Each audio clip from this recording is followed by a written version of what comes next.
नमस्कार दोस्तों, most welcome to संभव एजुकेशन क्लासेस। भारत के भूगोल की इस सीरीज में आज ही हमारा चौथा पार्ट है। यह series UPSC, UPPSC, RO, ARO के लिए सबसे इंपॉर्टेंट है। आज हम भारत के भौगोलिक विकास का ये हमारा जो है दूसरा लेक्चर है और पार्ट नंबर 4 इंडियन जियोग्राफी का है। इस लेक्चर में हम आर्कियन क्रम की चट्टानों को देखेंगे जो कि पिछले लेक्चर में हमने देखा था, और उसी से कोरिलेट करते हुए आगे की तरफ बढ़ेंगे कि धारावाड़ क्रम की चट्टानों का कैसे निर्माण हुआ, फिर कुडप्पा क्रम की चट्टानें, विंध्यन चट्टानें और गोंडवाना लैंड की चट्टानें, इन सब का एक ओवरव्यू देखेंगे। तो आइए शुरुआत करते हैं और एकदम कंसेप्चुअल स्टडी करेंगे ताकि हम मेंस के पॉइंट ऑफ व्यू से आंसर राइटिंग भी बेहतर कर सकें। चलिए, सबसे पहले आपने आर्कियन क्रम की चट्टानें पढ़ी थी।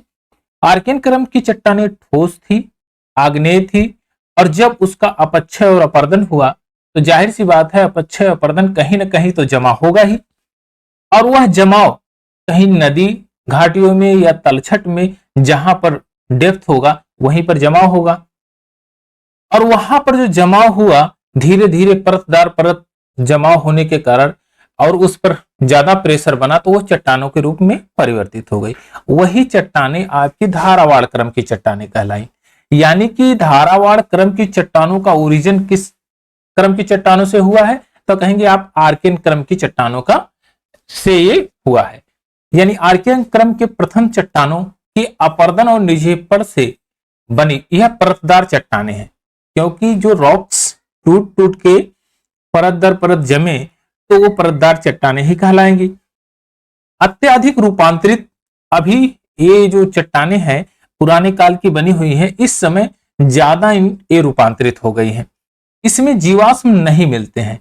आप ये बताइए, क्या आग्नेय चट्टानों में जीवाश्म मिले थे? आप कहेंगे नहीं, उसमें तो जीव थे ही नहीं, तो जीवाश्म मिलने का कोई कारण ही नहीं होता, कोई भी तथ्य कहीं नहीं वर्णित है। तो क्या इसमें जीवाश्म मिलेंगे? कहेंगे इस समय भी जीवों का प्रादुर्भाव नहीं हुआ है, क्योंकि अर्थ पर जीवों का जब प्रादुर्भाव होगा तभी तो जीवाश्म मिलेंगे, यहां पर जीवाश्म नहीं मिलते। अर्थात इस समय तक जीवों का प्रादुर्भाव ही नहीं हुआ, उद्भव विकास ही नहीं हुआ, तो जीव कहां से मिलेंगे? नहीं मिलेंगे। इस क्रम की चट्टानों का जन्म कर्नाटक, धारावाड़, बेल्लारी, शिमोगा जिले में हुआ। आप यहां पर देख रहे होंगे कि इस क्रम की चट्टानें यहां कर्नाटक, धारावाड़ जो कर्नाटक का क्षेत्र है यहां पर सबसे ज्यादा मिली, बहुतायत मात्रा में थी, क्योंकि बहुत बड़ा लैंड फॉर्म था इनका धारावाड़ का, तो धारावाड़ क्षेत्र में ज्यादा थी, इसलिए इसका नाम धारावाड़ क्रम की चट्टानें रख दिया गया। और यहां पर आपने देखा कि यहां पर आपका ये जो क्षेत्र आंध्रा का यहां पर है, यह उड़ीसा का क्षेत्र है यहां पर है। आप यहां पर देखेंगे महाराष्ट्र और राजस्थान के क्षेत्रों में भी इसका काफी ज्यादा पाया जाता है ये। और एक आप यहां पर देखेंगे जम्मू कश्मीर यानी नॉर्थ में देखेंगे तो जम्मू कश्मीर में भी इसके श्रेणियां पाई जाती है। यहां पर आप देखेंगे तो मेघालय की श्रेणियों में और अरुणाचल प्रदेश, यहां असम और अरुणाचल प्रदेश के पास मिकिर की पहाड़ियों में भी पाई जाती हैं। आप ये बताइए कि धारावाड़ चट्टानें पाई कहां जाएंगी? तो आप सीधा सा एकदम सरल उत्तर है कि जहां पर आर्कियन क्रम की चट्टानें पाई जाएंगी वहीं पर धारावाड़ क्रम की चट्टानें पाई जाएंगी, क्योंकि यह उसी से रूपांतरित होकर बनी हुई है। अपक्षय अपर्दन आर्कियन क्रम की चट्टानों से हुआ है, तो जाहिर सी बात है दाएं बाएं ही वहीं पर बनेंगी, और यहीं पर आर्कियन क्रम की सारी चट्टानें थी। हाँ, नदियों से पवनों से इनका ट्रांसफॉर्मेशन हुआ, कहीं ज्यादा स्थानांतरित होके कुछ दूर जाके बनी होंगी, लेकिन बहुत दूर नहीं गई होंगी, यहीं पास पास में होंगी। तो इसके सारे साक्ष्य भी मिलते हैं। आप अरावली पर्वत यहाँ जो राजस्थान में देखेंगे, यह भी आप उन्हीं की चट्टानों से ये बना हुआ है, क्योंकि ये आर्कियन क्रम की चट्टानें हैं अरावली पर्वत। तो जो उसके बगल में जो अरावली पर्वत का तलछट कट के डिपोजिट हुआ, परत दर परत जम के चट्टानों का निर्माण हुआ, वही तो धारावाड़ चट्टानें हैं, तो यहां पर भी पाई जाएंगी। यह प्रादीपीय बाह्य प्रादीपीय दोनों में पाई जाती है, प्रादीपीय पठार और बाह्य प्रादीपीय पठार, यानी कि जो असम और अरुणाचल प्रदेश और जम्मू कश्मीर यहां पर भी आपकी पाई जाती है। अरावली श्रेणियां, यहां आप देखिए बालाघाट, अरावली श्रेणियां, रीवा, रीवा जो मध्य प्रदेश में है, छोटा नागपुर का पठार, छोटा नागपुर का पठार आप देखेंगे यह मध्य प्रदेश, झारखंड, छत्तीसगढ़ ये सब मिला के छोटा नागपुर का पठार है। मेघालय का पठार आप यहां देखेंगे, मेघालय का पठार, यहां पर ये श्रेणियां पाई जाती है। मिकिर की पहाड़ियां तथा दिल्ली की श्रेणी, यहां पर दिल्ली की श्रेणी में भी इसकी मात्रा पाई जाती है। दिल्ली में भी दिल्ली की जो श्रेणियां हैं, जो पर्वतों की श्रेणियां हैं, वह भी धारावाड़ क्रम की चट्टानों की है। अब कह रहा है कि लद्दाख, जास्कर, कुमायूं पर्वत श्रेणियां स्थित घाटी के निकट वक्रता श्रेणी असम के पहाड़ी क्षेत्र में तथा शिलांग श्रेणी में इन शिखरों के गर्त में पाई जाती है।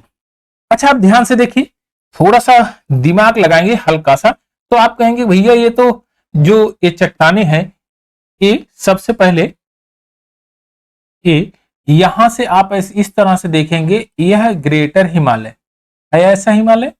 और आप जानते हैं कि जब यह पूरा पार्ट यह अफ्रीका का, कभी यह अफ्रीका का भाग था, यानी अफ्रीका का भाग था, अफ्रीका से अलग होकर जाके तिब्बत प्लेटों से मिला, तिब्बत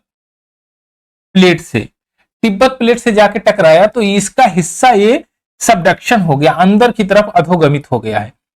अब वहां की जो चट्टाने हार्ड रॉक्स थी वह क्या अधोगमित नहीं होंगी?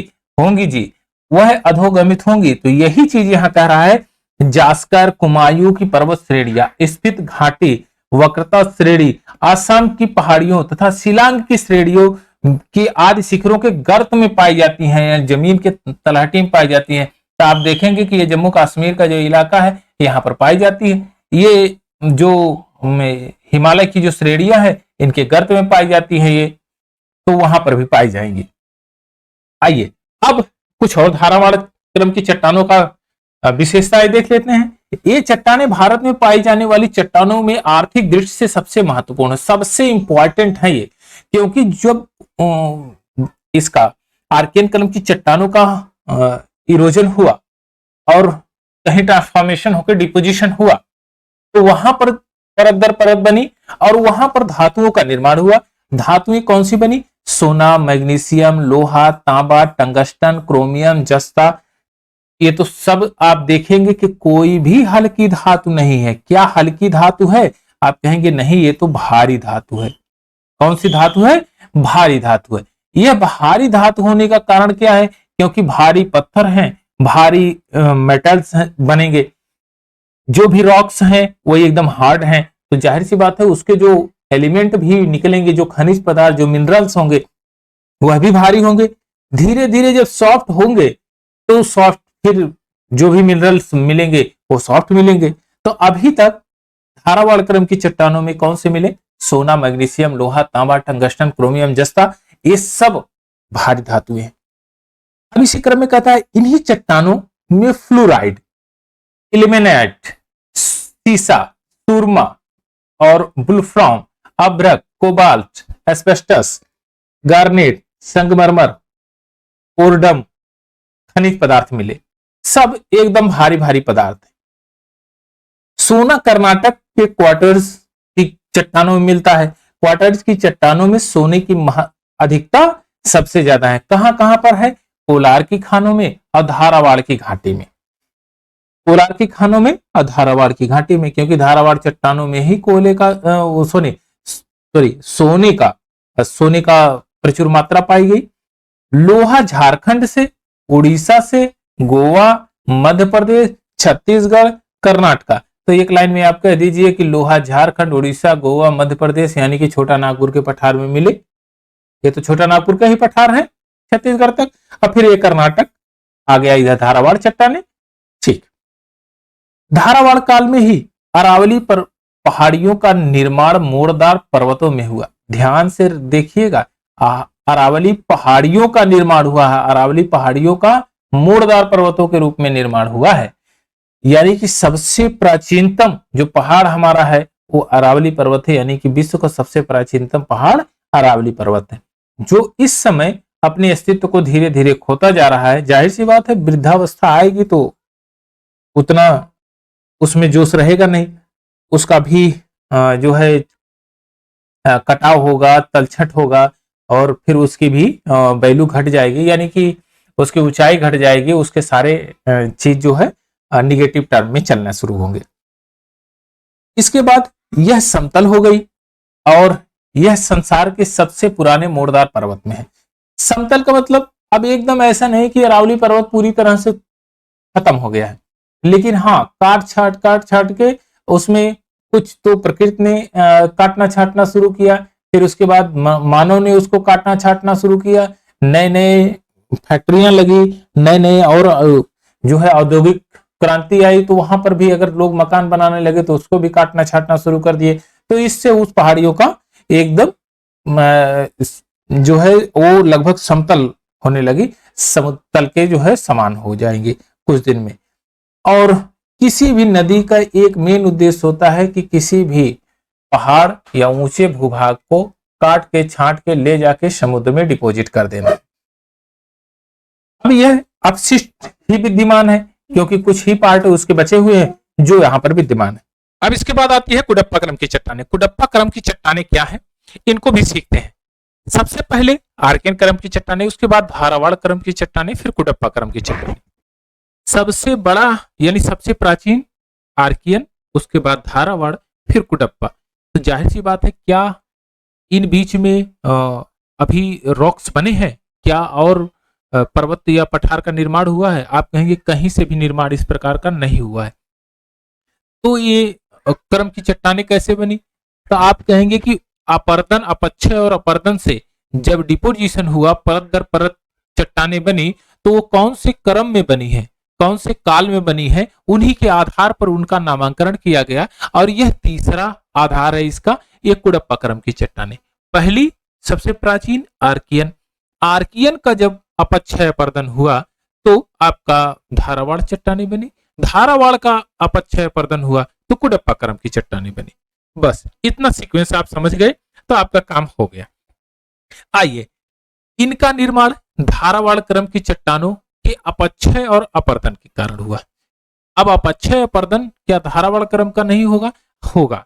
उसका जब हुआ और फिर डिपोजिशन हुआ तो परत दर परत जो चट्टानें बनी उसको कुडप्पा क्रम की चट्टानें कहेंगे। आप ये बताइए, क्या उसमें जीवाश्म था? आप कहेंगे नहीं जीवाश्म था। तो क्या इसमें रहेगा? आप कहेंगे नहीं रहेगा।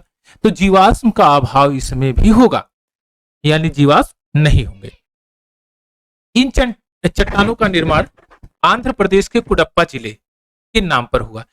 कुडप्पा जिले में, यानी कि आंध्र प्रदेश के कुडप्पा जिले में सर्वाधिक कुडप्पा क्रम की चट्टानें पाई गई। इस चट्टानों का नामकरण किया गया आंध्र प्रदेश के कुडप्पा जिले के आधार पर।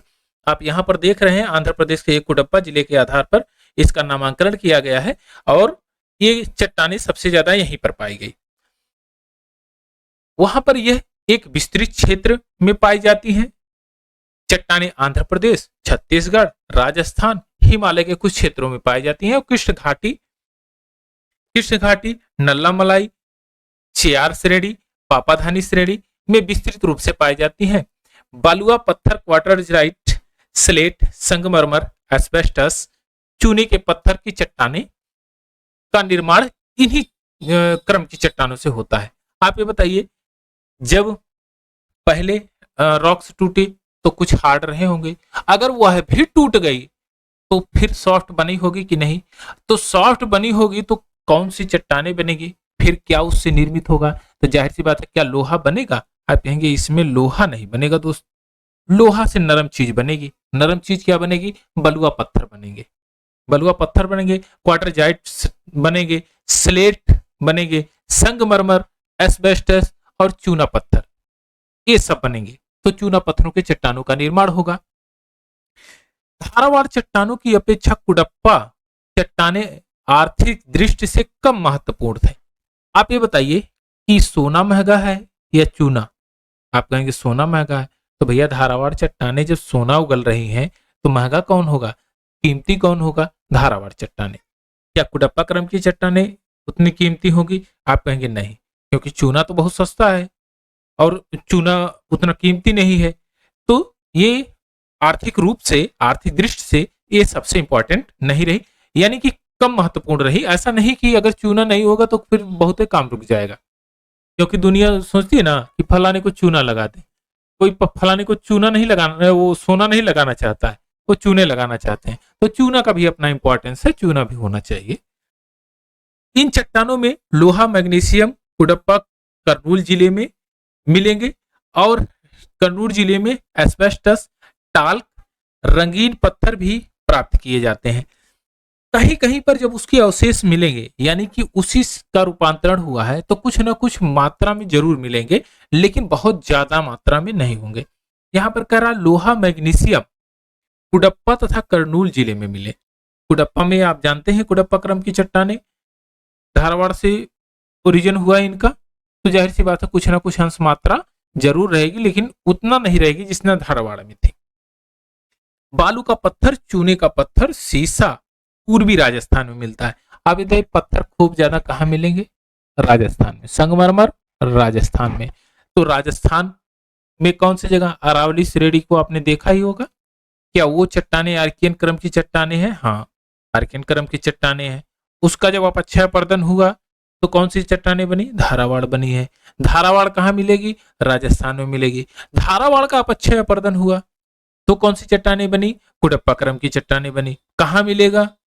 राजस्थान में मिलेगा। तो यहाँ चीजें क्लियर हो गई कि राजस्थान में चूना पत्थर और आपका जो है संगमरमर ये राजस्थान में मिल रहे हैं। चट्टानों में तांबा और कोबाल्ट रागा भी प्राप्त होता है।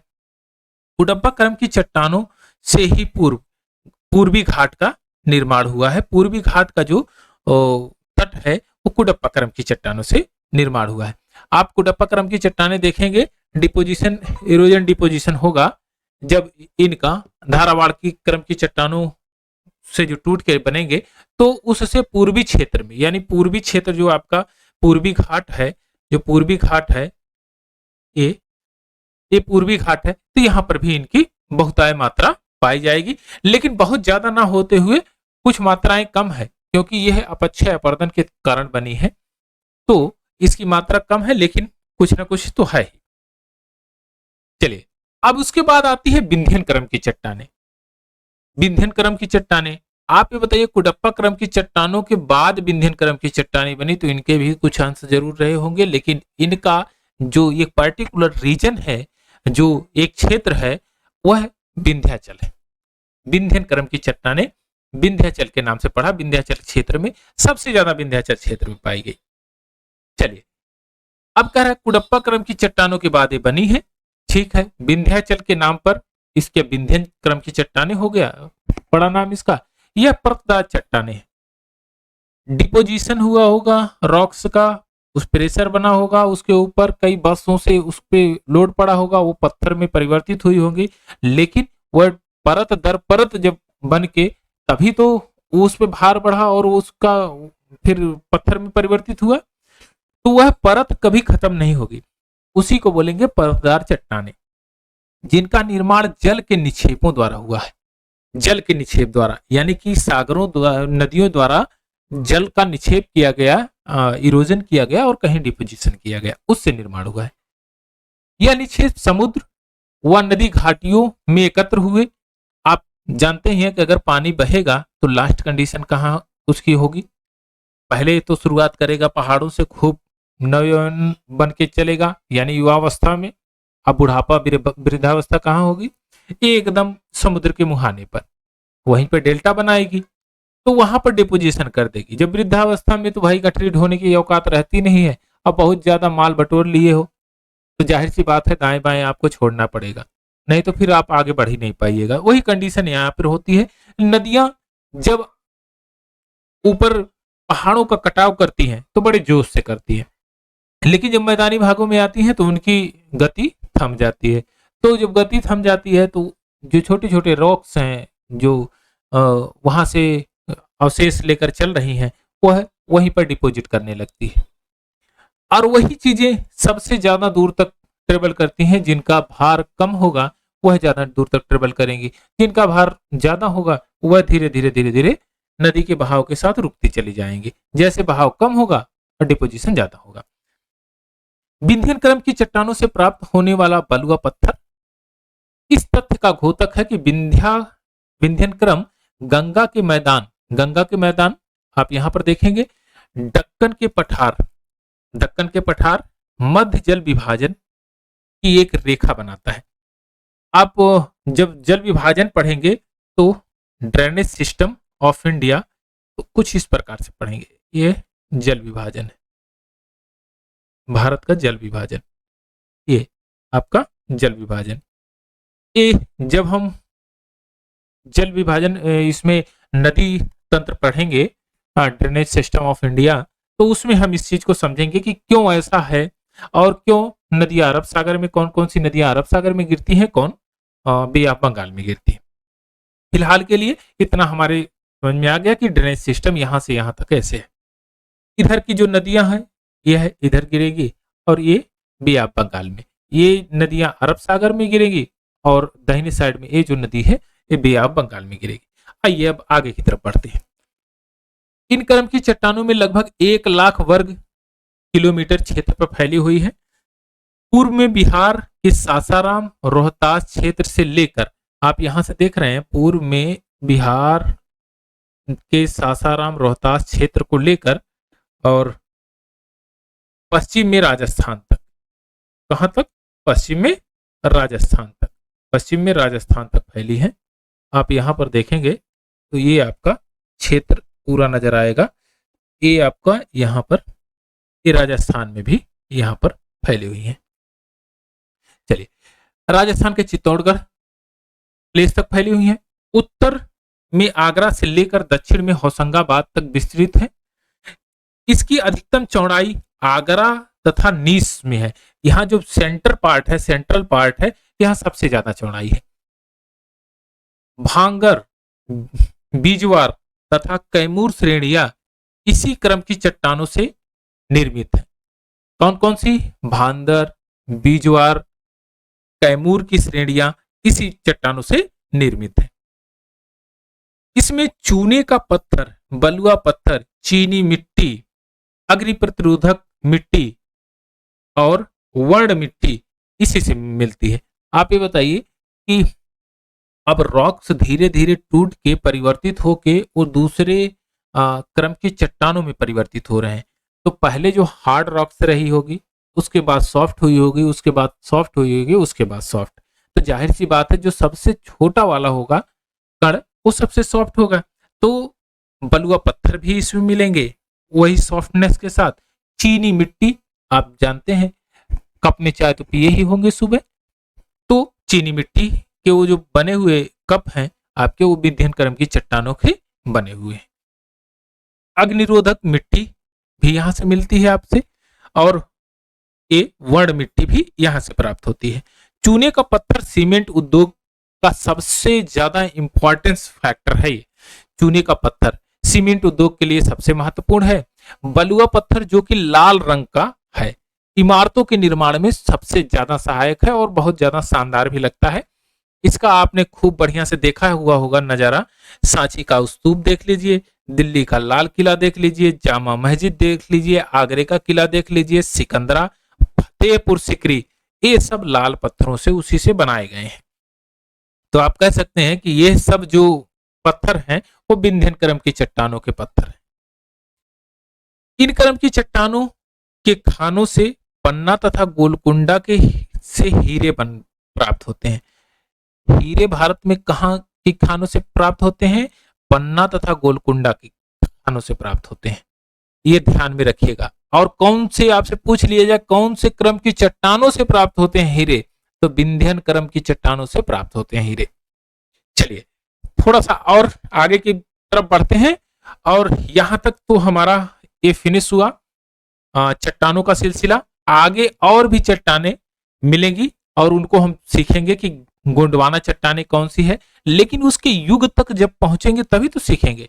अभी ये तो प्रथम युग के पहले की बात है, यानी कि जो कैम्ब्रियन काल था, प्री कैम्ब्रियन काल, उसकी बात है, प्री कैम्ब्रियन काल की। अभी तो कैम्ब्रियन काल आया है। कैम्ब्रियन काल यानी प्रथम युग, और इसको बोला गया पेलियोजोइक। पैलियोजोइक जो पीरियड था, इसका कल्प इरा था, ये पैलियोजोइक था। पैलियोजोइक इरा यानी प्रथम युग, प्राइमरी इपोच था। यह कैम्ब्रियन शक से शुरू होता है। कैम्ब्रियन क्या है? एक यूनाइटेड किंगडम यूके में एक प्लेस है, यूके में एक प्लेस है, उसी के नाम पर ये इसका जो पीरियड्स रखा गया कि कैम्ब्रियन शक है, ये कैम्ब्रियन पीरियड है। अब कैम्ब्रियन पीरियड का टाइम पीरियड कितना है? 60 करोड़ वर्ष पूर्व से प्रारंभ होता है, 50 करोड़ वर्ष पूर्व तक चलता है, 10 करोड़ इसकी अवधि रहती है। पृथ्वी के ऊपर छिछले सागरों का विस्तार था। इस समय यानी कि प्रथम युग में, सतयुग आप मान लीजिए, इसको कहेंगे सतयुग। सतयुग में आप ये बताइए कि सबसे पहले छिछले समुद्र थे, यानी कि प्रथम युग की बात कर रहे हैं, छिछले समुद्र थे। स्थल भाग पर सागरों का प्रसार तथा उतार चढ़ाव होता था, यानी रिट्रेट होते थे। कभी बारिश ज्यादा हो गई तो समुद्र छिछले हैं, पानी भर जाएगा तो स्थल तक पहुंच जाएगा। अब जब गहरे समुद्र होते तो पानी तो काफी टाइम तक इकट्ठा रहता, वो जल्दी सूखता नहीं। लेकिन छिछले समुद्र हैं, ध्यान में रखिएगा, जब पानी ज्यादा होगा तो स्थल पर चढ़ेगा, लेकिन अगर पानी कम हो गया तो शुष्क भी हो जाएगा, वो सूख जाएगा। और सूखेगा क्यों नहीं? अभी तो नदी तंत्र यहां से प्रवाहित होना शुरू हो गया, बारिश हुई, नदी नाले बने, इरोजन किया उन्होंने मिट्टियों का, डिपोजिशन कहां करेंगे? समुद्र में ही न करेंगे। अब समुद्र है छिछला तो वह उफान मारेगा जरूर। पानी, बारिश होगी तो पानी कहां जाएगा? स्थल पे आएगा। समुद्रों का भार बढ़ेगा, बढ़ेगा। फिर आगे की तरफ और कार्रवाइयां होगी, उसको भी सीखेंगे। देखिए ध्यान से, ग्रेट ब्रिटेन वेल्स, उत्तरी पश्चिमी स्कॉटलैंड, पश्चिमी इंग्लैंड, कनाडा, संयुक्त राज्य अमेरिका में कैम्ब्रियन चट्टाने का निर्माण हुआ। कहां कहां पर? ग्रेट ब्रिटेन के वेल्स में, और वेल्स की जनजातियों को भी हमने देखा था कि वेल्स में एक जनजाति पाई जाती है, आप ध्यान से उसको ढूंढिएगा, उत्तरी वेल्स और दक्षिणी वेल्स, उसके नाम पर एक पीरियड का निर्माण हुआ है।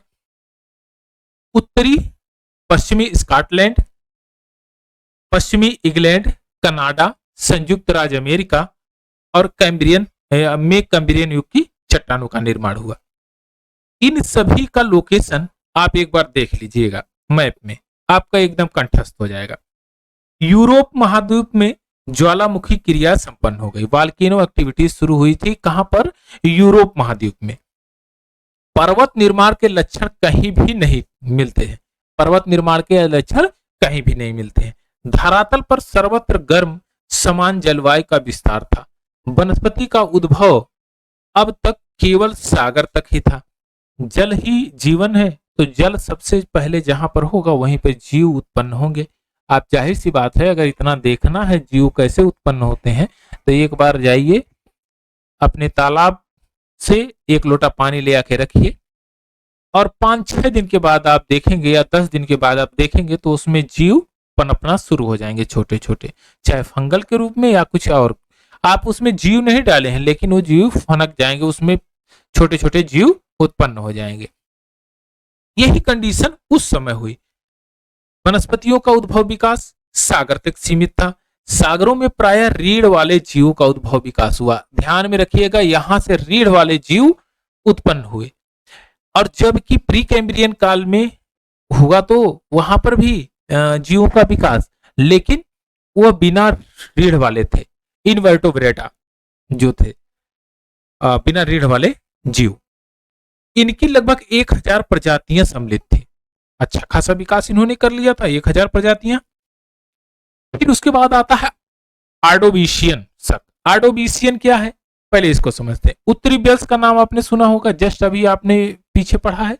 उत्तरी वेल्स में एक जनजात थी, आर्डोबिसियस, आर्डोबिसियस, आर्डोबिसियस,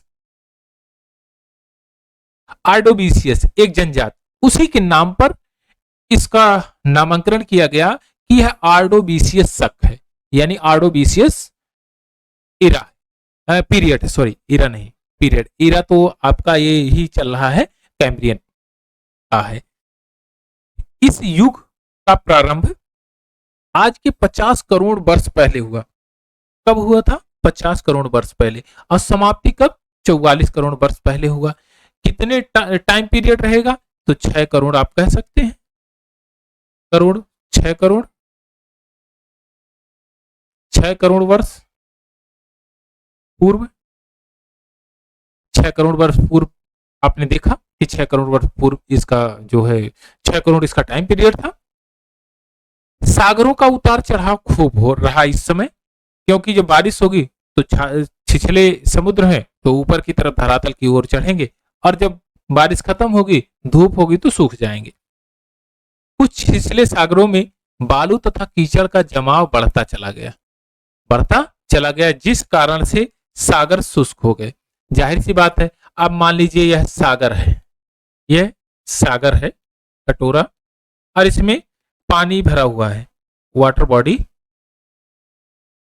यह पानी भरा हुआ है। आप ये बताइए कि अगर इसमें और मिट्टी डाल दिया जाए तो धीरे धीरे डिपोजिट हो जाएगा कि नहीं? अब डिपोजिट होते होते यहां मान लीजिए यह डिपोजिशन हो गया, यह धीरे धीरे आपका डिपोजिशन हो गया, यह डिपोजिशन हो गया जो है मेटल का। अब तल ऊपर उठेगा, जाहिर सी बात है, तल अगर ऊपर उठना शुरू हो जाएगा, तल अगर ऊपर उठेगा तो यह समुद्र ढक जाएगा, और समुद्र ढक जाएगा तो जाहिर सी बात है उसका पानी स्थल पर जरूर पहुंच जाएगा, या स्थल पर नहीं पहुंचेगा। जब बारिश होगी तो स्थल पे जाएगा, लेकिन बारिश नहीं हुई तो धीरे धीरे सूख जाएगा, पानी की मात्रा कम हो जाएगी, शुष्क समुद्र हो जाएगा। इस युग में चट्टानों का जमाव उत्तर पश्चिम यूरोप तथा उत्तरी अमेरिका में संपन्न हुआ। इस समय पर्वत निर्माण प्रारंभ हो गया था। अब यहां से पर्वत निर्माण प्रारंभ हो रहा है। सागरीय भागों में ज्वालामुखी क्रियाएं सक्रिय थी, वॉल्केनो एक्टिविटी सक्रिय था। सर्वप्रथम जलवायु गर्म थी, सर्वत्र जलवायु गर्म थी। यहां आप देखेंगे कि अभी एटमॉस्फेयर एकदम हीट है, और अगर सर्वत्र जलवायु गर्म होगी तो क्या धरातल पर जीव होंगे? हैं? तो आप कहेंगे जीवों का विकास तो कहीं ना कहीं हुआ होगा, लेकिन अभी भी जीव स्थल पे नहीं होंगे, क्योंकि अभी लैंडफॉर्म्स गर्म है, वहां पर वनस्पतियां हैं नहीं। जब तक वनस्पतियां नहीं रहेंगी, खाने पीने का साधन नहीं रहेगा, तो जीव क्या कैसे आप स्थल पे आएंगे? तो जीव स्थल पर नहीं आएंगे। सर्वत्र जलवायु गर्म थी, परंतु जलवायु कटिबंध नहीं थे।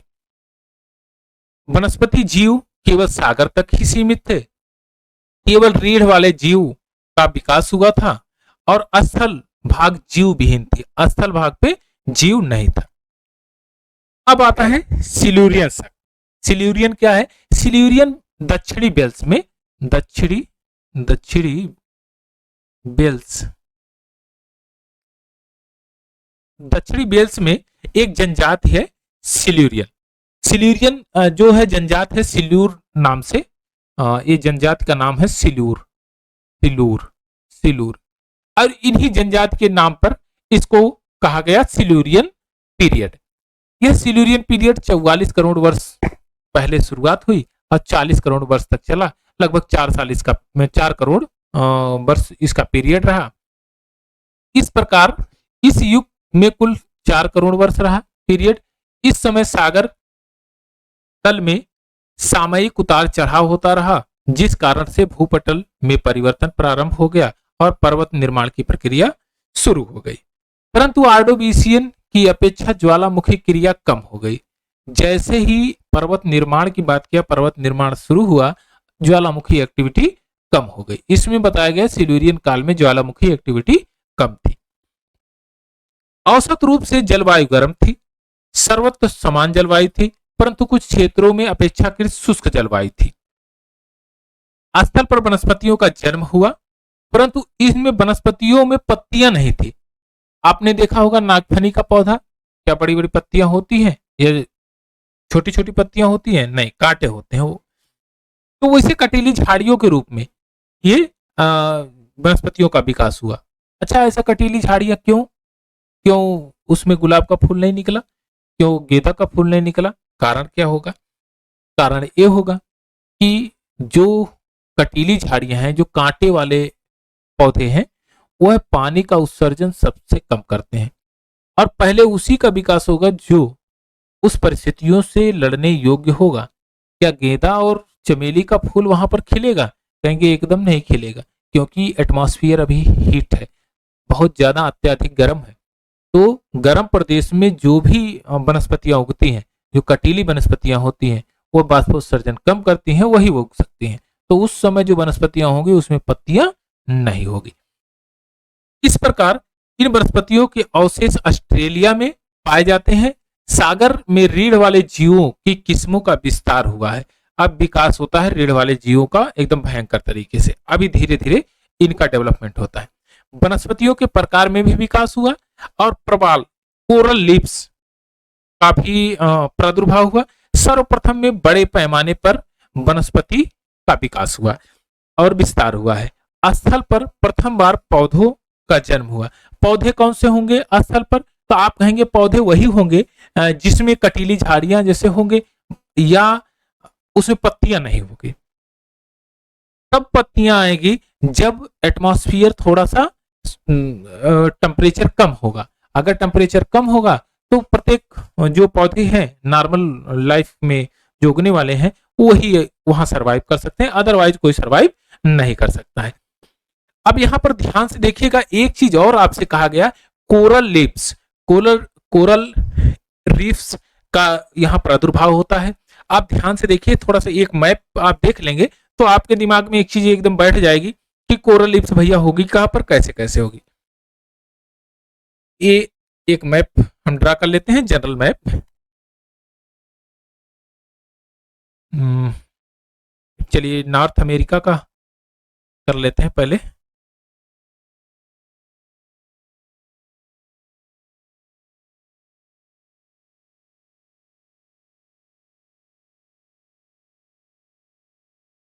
ए आपका है जनरल मैप, हमने ड्रा कर दिया है इसको, नॉर्थ अमेरिका साउथ अमेरिका का।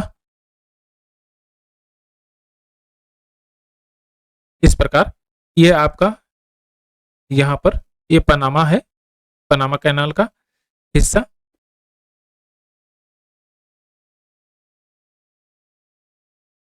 और अब यहां पर आपका ये आ जाता है अफ्रीका।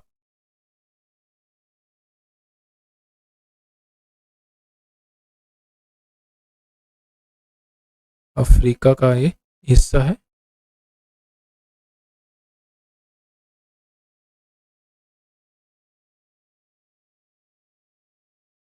ये जनरल स्ट्रक्चर में ये हो गया है।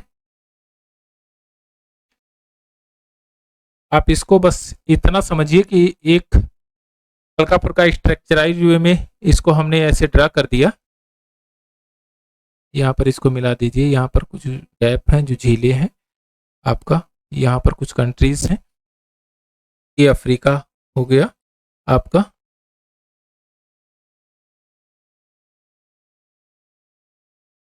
कहीं ब्रेक है क्या? ये तो यहाँ पर है ये, अब भर जाएगा। चलिए इसको थोड़ा सा हम किनारे कर देते हैं। अब ऑस्ट्रेलिया बना लेंगे। ऑस्ट्रेलिया,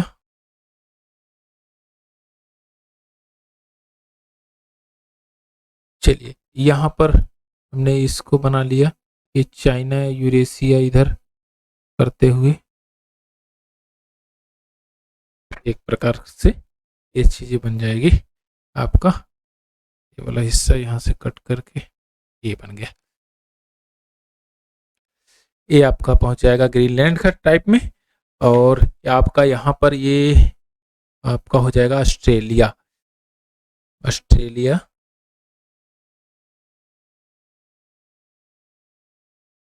ये ऑस्ट्रेलिया है। यहाँ पर और छोटे छोटे द्वीप हैं।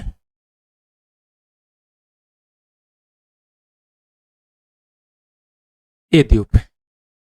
आप ऑस्ट्रेलिया को भी थोड़ा सा हाईलाइट कर दीजिए। दूसरे कलर से कर देते हैं और इसको, ओहो इसमें नहीं हो पाएगा,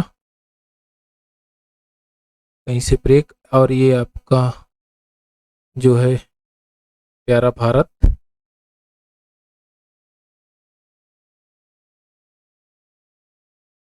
इंडिया, इंडिया को तो हाईलाइट कर ही देते हैं। चलिए, यहाँ पर कुछ एरिया आपका, यहाँ पर ये चाइना का है, जो है ये चाइना, ये चाइना, यहाँ पर आपका यूरोप, यूरेशिया इधर है, इधर आपका ये पड़ता है रूस। चलिए कुछ और पार्ट से कर देते हैं, ये आपका ठीक हो, कहाँ ब्रेक है क्या, ना ना ना, ये ठीक, हाँ ठीक। और एक आपका और ग्रीन से कर देते हैं, ये आपका चाइना को, चाइना, चाइना को ग्रीन कर दिया हमने, और यूरोप को भी कोई कलर दे देते हैं। चलिए हमने इसको दे दिया कलर, यह वो आपका हो गया, इससे हमने, ओहो कहीं ब्रेक है क्या, कहीं ब्रेक होगा, ये यहाँ पर ब्रेक है। चलिए अभी गैप भर जाएगा, फिल हो जाएगा, एक अलग कलर देते हैं ना, ताकि ये चीज़ें समझ में आ जाएगी हमारे, और हमारे लिए कुछ बढ़िया होगा। जब टेक्नोलॉजी हुई है, जाहिर सी बात है इसका आनंद तो लेना ही पड़ेगा, और हमने इसका आनंद भी लिया। ये आपका यहाँ पर हमने इसको ड्रा कर दिया, पूरा पूरा ओवरव्यू। आप ध्यान से देखेंगे तो ये समुद्र है। अब आप अगर कहेंगे कि ट्रैपिक ऑफ कैंसर कहाँ से गुजरेगा, आप गुजार सकते हैं इसको, यहाँ पर ट्रैपिक ऑफ कैंसर ये वाला हिस्सा से यहीं से पास हो रहा है, ट्रैपिक ऑफ कैंसर। अब ध्यान से देखिएगा, ट्रैपिक ऑफ कैप्रिकॉन, ये सॉरी, ये इक्वेटर है, सॉरी इक्वेटर, ये traffic of cancer, traffic of cancer, ये ट्रॉपिक ऑफ कैंसर, और ये ट्रॉपिक ऑफ कैप्रिकॉन। यह कर्क रेखा है, कर्क रेखा, और ये मकर रेखा है, मकर रेखा, और यह है भूमध्य रेखा, भूमध्य रेखा। आप ध्यान से देखेंगे तो कोरल लीव्स वहीं पाए जाएंगे जहां पर 20 से 30 डिग्री, 20 से 30 डिग्री सेल्सियस पर पानी हीट होगा, यानी कि एटमॉस्फेयर हीट होगा, गर्म होगा, गर्म होना चाहिए। और गर्म कहां पर होगा, आप कहेंगे कि सन यहां से लेकर यहां तक लाई करेगा, और यहां से लेकर यहां तक, यानी नॉर्थवर्ड शिफ्टिंग होगा और साउथवर्ड शिफ्टिंग होगा। कितना, 23.5। साउथ में कितना, 23.5। आप ये बताइए, कोरल लीव्स के लिए, कोरल रीफ्स के लिए 20 से 30 डिग्री टेम्परेचर चाहिए, तो कोरल रीफ्स बनेगी कहां पर, इंडिया में। आप ढूंढिएगा तो यह क्षेत्र आपका, ध्यान से देखेंगे तो ये वाला क्षेत्र, थोड़ा सा एक हम इसको इरेज कर देते हैं ना, यहां पर लक्षद्वीप, यहाँ छोटे छोटे द्वीप हैं, लक्षद्वीप, ये प्रवाल भित्तियों से बने हुए द्वीप हैं, और यहीं पर great barrier reef, America Australia की ग्रेट बैरियर रीफ है, और ये सबसे बड़ी प्रवाल भित्ति का एक नमूना है, और सबसे बड़ी प्रवाल भित्ति है। आप ग्रेट बैरियर रीफ ऑस्ट्रेलिया में जाके देखिए, यहां पर आपको मिल जाएगी। तो आप ये भी पता कर सकते हैं कि ये मूगा चट्टानों द्वारा निर्मित होती है, ग्रेट बैरियर रीफ, और यहां पर ये 20 से 30 डिग्री सेल्सियस के टेम्परेचर पे ही जनरेट होती हैं, ओरिजिन होती हैं। तो आप ये बता सकते हैं कि कहां पर होगी। क्या हमने कहा अगर कि कनाडा में क्या ग्रेट बैरियर रीफ मिलेगी या मूगा चट्टानें मिलेगी, आप कहेंगे एकदम नहीं मिलेगी, क्योंकि वो ठंडा है। इधर से कोल्ड जो है वाटर बॉडी है, और इधर भी कोल्ड वाटर बॉडी है, तो कहां पर मिलेगी, जो सेंटर में होगा यहीं पर गर्म होगा, और यहीं पर मूगा चट्टाने का जन्म होगा, और वो यहीं पर मूगा चट्टाने मिलेगी। आइए थोड़ा सा और आगे की तरफ बढ़ते हैं। डेवोनियन पीरियड, डेवोनियन पीरियड क्या चीज है, अब इसको समझ लेते हैं। और डेवोनियन पीरियड में इसका जो टाइम पीरियड रहा वो 40 करोड़ वर्ष का रहा, 40 करोड़ वर्ष पहले का रहा। इसकी अवधि 40 से 35 करोड़ वर्ष तक चला, यानी इसकी अवधि 5 करोड़ वर्ष तक रही। इस युग में स्थल भाग का विस्तार हुआ, सागरी भाग का ह्रास हुआ। अब ध्यान से देखिएगा, स्थल भाग का विकास हो रहा है और सागरी भाग का हरासमेंट हो रहा है, यानी कि कम हो रहा है। पर्वत निर्माण प्रक्रिया शुरू हो गई, ज्वालामुखी एक्टिविटी शुरू हो गई, अत्यधिक सक्रियता रही ज्वालामुखी की। अगर ज्वालामुखी वॉल्केनो एक्टिविटीज होगी तो छोटे छोटे द्वीप निकलेंगे, नए नए लैंडफॉर्म्स निकलेंगे, नए नए फीचर्स बनेंगे। इस युग में नवनिर्मित पर्वतों के अपरदन के कारण प्राप्त गुटिका, गुटिका आपने सबसे पहले ही देखा था, गुटिकाएं को बालू, सैंड, कीचड़ के निक्षेप, उत्तरी पश्चिमी यूरोप में लाल बालू के पत्थर, रेड सैंडस्टोन का निक्षेप हुआ। सैल तथा स्लेट चट्टानों का जमाव भी विभिन्न क्षेत्रों में संपन्न हुआ। जाहिर सी बात है, बारिश होगी, एरोजन होगा, डिपोजिशन होगा, तो छोटे छोटे कण जाके समुद्र में डिपोजिट करेंगे और जब उनका परत दर परत उस पर जमा होगा और उसका दाब बढ़ेगा तो चट्टानों में परिवर्तित हो जाएंगे। उत्तरी पश्चिमी यूरोप, उत्तरी अमेरिका के अधिकांश भाग में गर्म तथा शुष्क, आर्द्र शुष्क जलवायु का विस्तार हुआ। अब आप ध्यान से देखिए, यहां पर कह रहा है कि इस भाग में गर्म तथा अर्ध शुष्क जलवायु का विस्तार हुआ। तो जाहिर सी बात है, अगर शीतोष्ण जलवायु का विस्तार होगा तो जीव भी पनपेंगे और वनस्पतियां भी पनपेंगी, और सबसे पहले क्या पनपेंगे? वनस्पतियां। अन्यत्र जलवायु प्रायः समान थी और जगहों पर समान थी। भूपटल पर हरी भरी वनस्पतियों का आवरण व्याप्त हो गया। क्या हुआ? भूपटपटी पर आवरण व्याप्त हुआ हरी भरी वनस्पतियों का। क्यों ऐसा हुआ? क्योंकि वहां पर शीतोष्ण जलवायु आ गई। और अर्ध शुष्क जलवायु आप कह सकते हैं, तो पत्तियों तथा जड़ों तनों का विकास हुआ। छोटी छोटी झाड़ियों से लेकर 40 फीट ऊंचे वृक्ष का आविर्भाव हुआ। ध्यान से देखिएगा, 40 फीट ऊंचे वृक्ष का यहां पर आविर्भाव होता है। सागरीय रीढ़ वाले जीवों का पुनः विकास होता है और मछलियों का प्रादुर्भाव होता है। और उस समय सबसे प्राचीन मछली यानी प्राचीनतम में शार्क, जिसकी लंबाई 20 फीट थी, उस समय उसका प्रादुर्भाव हुआ। आप सोच सकते हैं कि 20 फीट की शार्क उस समय थी, यानी सबसे पुराना जीव है वो, का जन्म हुआ। कई प्रकार की मछलियां की उत्पत्ति हुई। इस युग को मत्स्य युग के नाम से जाना जाता है। कौन सा युग से नाम से? मत्स्य युग। इस युग के अंत में जल भूमियां, एम्फीबियन, ऐसे जीव जो जल और स्थल दोनों पर रहते हैं, वो एम्फीबियन कहलाते हैं। जल और स्थल पे उभयचर, जिसको आप कहते हैं हिंदी में उभयचर, उभयचर, उभयचर जीवों की उत्पत्ति हुई। जीवों का आविर्भाव हुआ। सागरी रीढ़ वाले जीवों का प्रसार स्थल की ओर हुआ। अब ये बताइए कि वनस्पतियां धरातल पर आ गई, खाने योग्य सामान भी आएगा, यानी कि जब जो जीव होगा वो वनस्पतियों का सेवन करेगा। अगर उसे भोजन स्थल पे मिल जाए तो समुद्र में किस लिए जाएगा? तो समुद्र में ही सबसे पहले जीव का उत्पत्ति हुआ, तो समुद्रों से निकल के स्थल की ओर आने लगे। अब इस समय तक इनके भोजन के लिए स्थल पर पर्याप्त वनस्पतियों का विकास हो गया था, जिसके कारण स्थल पर भी जीव रहने लगे। जो आपने सेशन को देखा है, एक आध दो बार और प्रैक्टिस करिए, तो एक बार बुक को रीड करिए, अपने आप दिमाग में चीजें बैठ जाएंगी और इससे आप एग्जाम हॉल में बेहतर परफॉर्मेंस कर सकेंगे और आंसर राइटिंग भी आपकी बेहतर होगी।